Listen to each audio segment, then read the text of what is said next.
Hey, what's going on, everybody? This is Anthony. I am here in Ponce Inlet Beach today. Beautiful Daytona.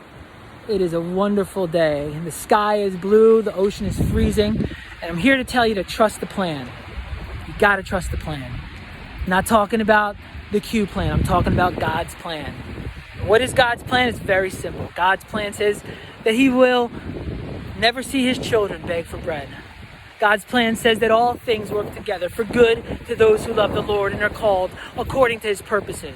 God's plan is for reconciliation. God's plan is for reformation. God's plan is for salvation.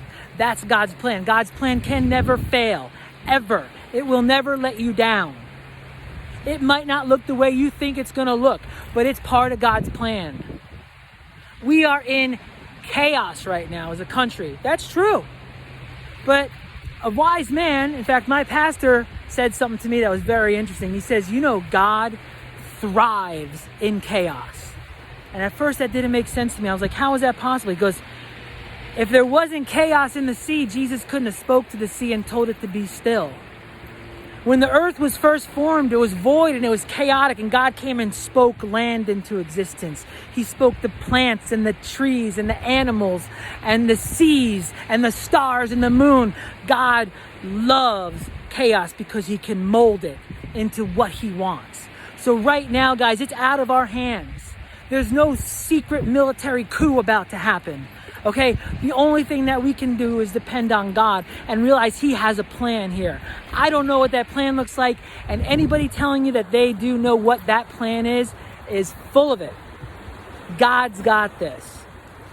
Now, yes, God works through His prophets, but all those prophets see and know in part, not in whole. No one knows what is going to happen except Him. And we're all going to be surprised when it does happen.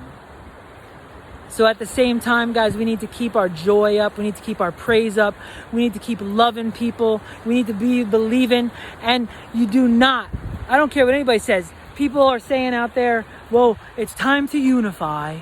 And it's time to just pray for the success of the incoming administration. And I say, nonsense. I'm not unifying to their demonic plan.